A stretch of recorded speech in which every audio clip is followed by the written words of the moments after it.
Hello students, अपन ने 16.1 प्रश्नावली के 4 प्रश्न पढ़ लिए थे। आज से अपन 5वां प्रश्न पढ़ेंगे। अपन घन व घन आपके बारे में पढ़ रहे थे, ठीक है। जो 5वां प्रश्न है वो क्या है कि बगैर ढक्कन का एक बक्सा, बगैर ढक्कन का एक बक्सा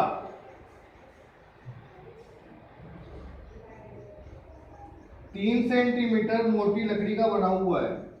3 सेंटीमीटर मोटी लकड़ी का बना हुआ है, ठीक है। इसकी बाहरी लंबाई, इसकी बाहरी लंबाई 146 सेंटीमीटर, चौड़ाई 116 सेंटीमीटर व ऊंचाई 83 सेंटीमीटर है, ठीक है। तो उसके अंदर की ओर, तो उसके अंदर की ओर और पेंट कराने का खर्च ज्ञात कीजिए।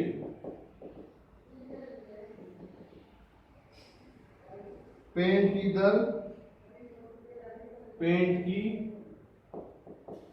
दर 2 रुपए प्रति 1000 सेंटीमीटर स्क्वायर है, सही है। अब दोबारा ध्यान से देखना। बगैर ढक्कन का एक बक्सा 3 सेंटीमीटर मोटी लकड़ी का बना हुआ है। इसकी बाहरी लंबाई 146 सेंटीमीटर, चौड़ाई 116 सेंटीमीटर व ऊंचाई 83 सेंटीमीटर हो, तो उसके अंदर की ओर पेंट कराने का खर्च ज्ञात कीजिए, सही है। ध्यान से समझना। संदूक के बाहर की लंबाई कितनी है? 146 सेंटीमीटर। चौड़ाई कितनी है? 116 सेंटीमीटर। ऊंचाई कितनी है? 83 सेंटीमीटर। जो हमें दिया था वो हमने उतार लिया।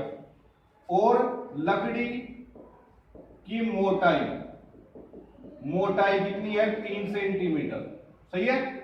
अब इस प्रश्न में कंफ्यूजन इसलिए है कि हमें लंबाई, चौड़ाई और ऊंचाई तो संदूक के बाहर की दी हुई है और हमें पेंट करवाना है किधर? अंदर की तरफ। क्लियर? समझना एक प्रकार से। जैसे संदूक है इस प्रकार का, सभी लंबाई, चौड़ाई, ऊंचाई अलग अलग आ रही है, तो संदूक कैसा है? नाप जैसा है। अब हमारे को बाहर की लंबाई दे दी 146, सही है, परंतु हमें पेंट करवाना है कहां पर? अंदर की तरफ। तो लंबाई, चौड़ाई, ऊंचाई हमारे पास किस तरफ की होनी चाहिए? अंदर की होनी चाहिए। लकड़ी की मोटाई कितनी है? 3 सेमी इधर, 3 सेमी इधर, सही है। क्लियर? तो मैं 146 में से 3 तो इधर का, 3 इधर का माइनस करूंगा, तभी तो अंदर का आएगा ना 140। क्लियर? तो हम यहां पे लिखेंगे संदूक के अंदर की लंबाई, ठीक है ना, क्या होगी?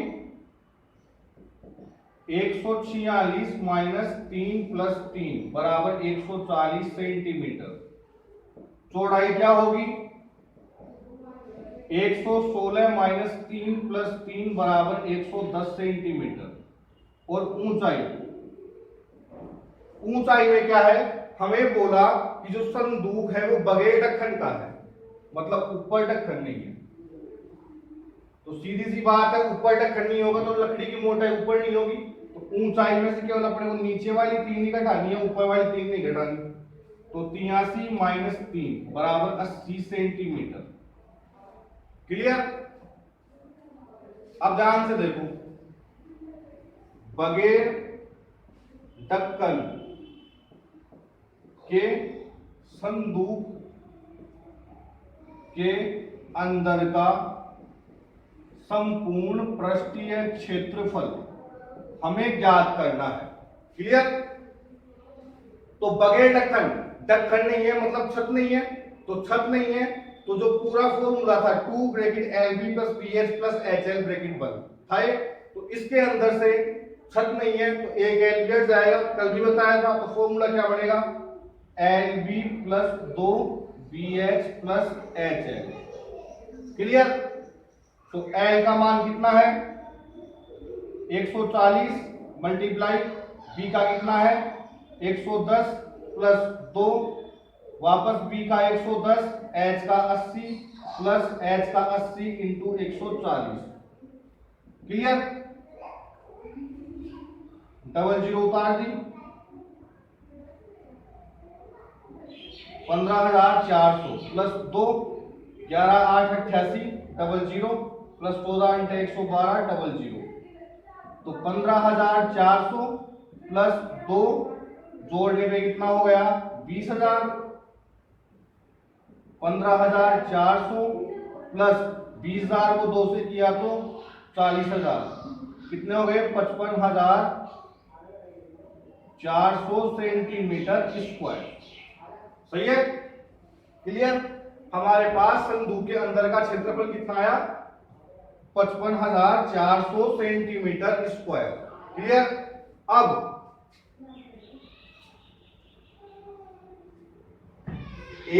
दोबारा देखना ध्यान से, 1000 सेंटीमीटर स्क्वायर पर पेंट कराने का खर्चा कितना है?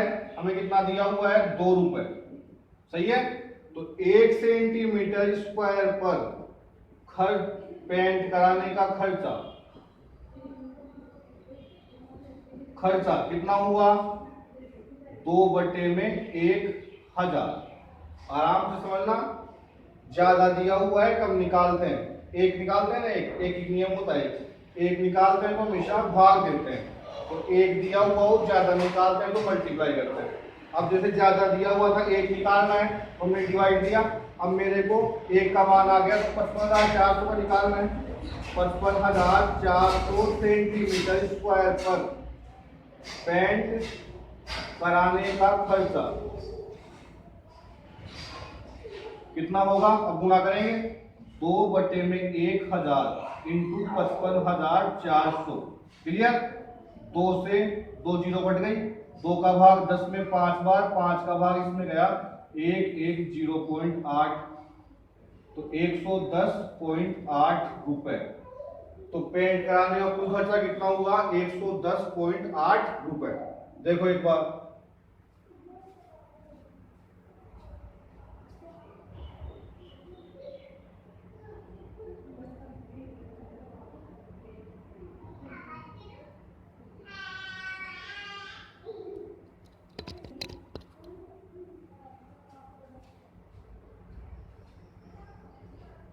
क्लियर? बढ़े अगला।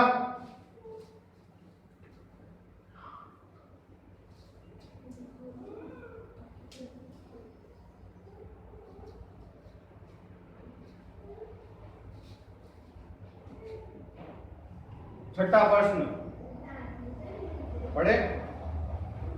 एक घनाभ की लंबाई, चौड़ाई और ऊंचाई का योग, एक घनाभ की लंबाई, चौड़ाई व ऊंचाई का योग 19 सेंटीमीटर है तथा विकर्ण की लंबाई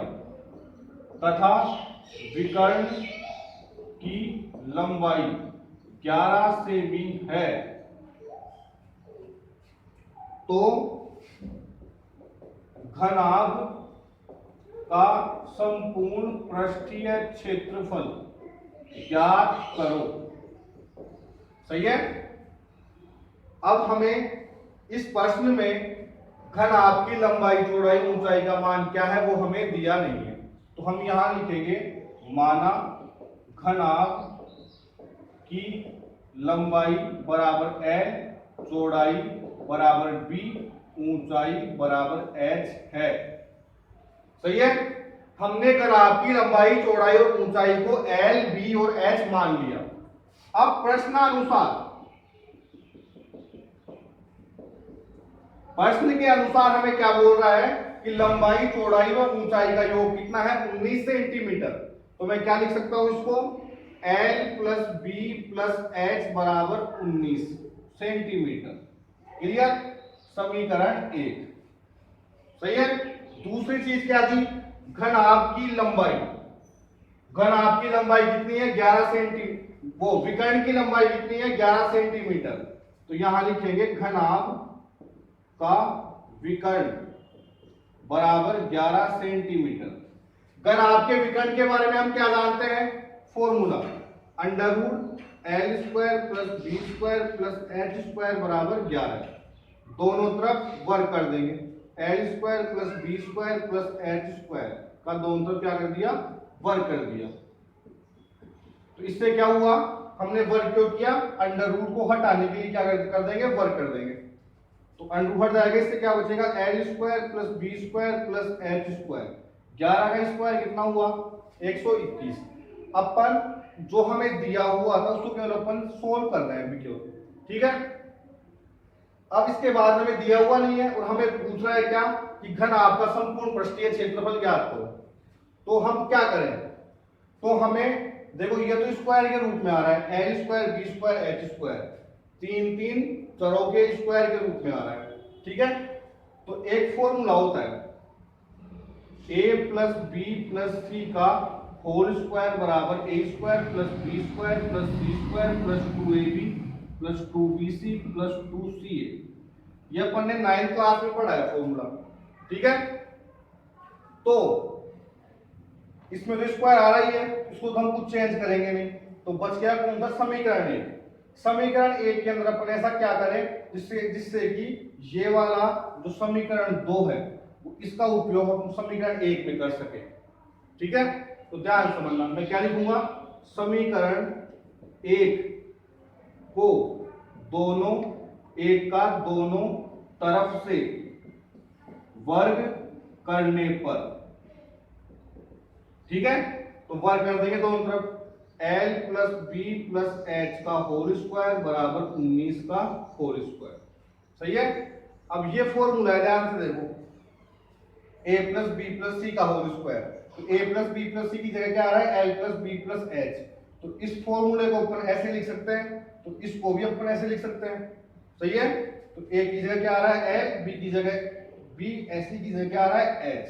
तो इसकी जगह खोल देंगे, विस्तार कर देंगे इसको। क्या लिखूं, L square plus B square plus H square plus 2lb plus 2bh plus 2hn बराबर, सही है। ये तो फॉर्मूला इसे खोल दिया इसको, बराबर में 19 का स्क्वायर क्या होता है, 361, ठीक है। अब L square B square H square की जगह, इसकी जगह मैं ये मान उतार सकता हूं क्या, 121। इसकी जगह 121 मान आ रहा है, तो इसकी जगह ये उतार दिया 121 प्लस इन सब में कॉमन क्या आ रहा है, 2, क्या बच गया, L B plus B H plus H L बराबर 361। सही है। यहां लिख देना समीकरण 2 से, क्लियर, ठीक है, क्लियर।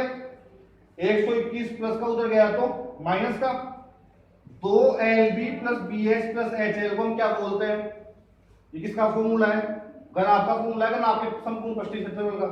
तो घनाभ का संपूर्ण पृष्ठीय क्षेत्रफल बराबर 361, ये प्लस का इधर गया तो माइनस का, तो कितना आया, 0 4 2, 240 सेंटीमीटर स्क्वायर। घनाभ का संपूर्ण पृष्ठीय क्षेत्रफल हमें कितना प्राप्त हुआ, 240 सेंटीमीटर स्क्वायर, ठीक है।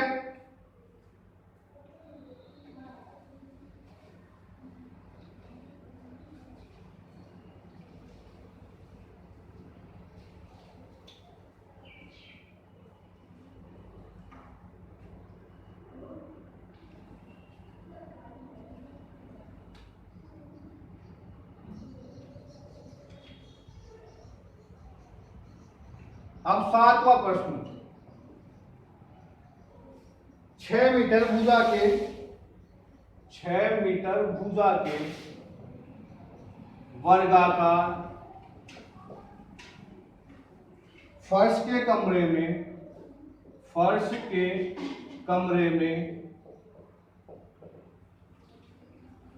180 घन मीटर 180 घन मीटर 180 घन मीटर हवा है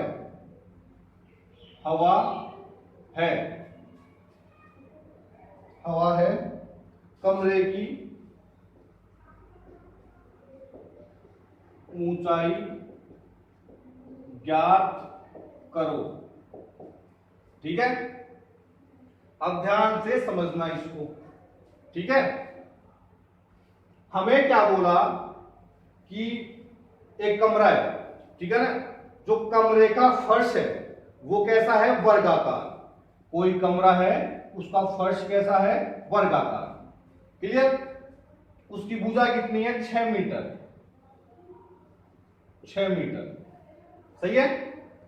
अब हमें क्या बोला कि इस कमरे का आयतन कितना है, 180 घन मीटर। तो कमरे की ऊंचाई ज्ञात करो। मैं तुम्हें बताया था कि घन के अंदर प्रत्येक पृष्ठ वर्गाकार होता है। ठीक है, सही है। तो एक पृष्ठ अपने को क्या दे दिया, अपने को बोला ना कि जो कमरा है उसका फर्श कैसा है, वर्गाकार। तो क्या इसका मतलब हम ये समझे कि कमरा कैसा है, घन जैसा है? नहीं। क्यों? क्योंकि कमरा यदि घन जैसा होता तो इसकी जो कमरे की अपने को फर्श की भुजा 6 मीटर दे रखी है तो उसकी ऊंचाई भी 6 मीटर ही होती फिर तो। सही है। हमें ऊंचाई पूछ रहा है, इसका मतलब क्या हुआ कि जो कमरा है वो कैसा है, घनाभ जैसा है। कैसा है, घनाभ जैसा। भाई फर्श है तो फर्श में तो क्या क्या आता है, लंबाई और चौड़ाई आती है। तो हमें वर्गाकार दे दिया फर्श को, तो लंबाई भी कितनी है, 6 मीटर, चौड़ाई भी कितनी है, 6 मीटर। तो हम यहां लिखेंगे लंबाई बराबर, पहले तो ये लिखेंगे फर्श की भुजा बराबर 6 मीटर। तो कमरे की लंबाई बराबर 6 मीटर और चौड़ाई बराबर भी क्या होगी, 6 मीटर। समझ में आ गया होगा। भाई फर्श अपने को वर्गाकार दे रखा है तो फर्श के अंदर लंबाई और चौड़ाई आती है, तो लंबाई और चौड़ाई दोनों 6-6 मीटर होगी क्योंकि वर्गाकार में उसमें भुजाएं समान होती है। क्लियर? अब हमें क्या दिया, कमरे का आयतन कितना है, 180 घन मीटर क्यूब। क्लियर? अब कमरा कैसा है, घनाभ जैसा, क्योंकि हमें पता चल गया कि दो भुजाएं तो समान आ रही है परंतु हमें ऊंचाई पूछ रहा है। तो इसका मतलब यह है कि ऊंचाई कोई तीसरी अलग होगी, तभी हमें पूछ रहा है वो। क्लियर? तो घनाभ के आयतन का फॉर्मूला लगाएंगे L into B into H बराबर 180। क्लियर? L का मान 6 इंटू बी का मान 6, एच का मान हमें निकालना है। ये गुणा में दोनों जगह तो भाग में, h बराबर 180 बटे में 6 इंटू 6। h बराबर 6 का भाग दिया 30 बार, 6 का भाग दिया 5 बार, तो 5 मीटर। अतः कमरे की ऊंचाई कितनी होगी, 5 मीटर होगी। क्लियर? सही है।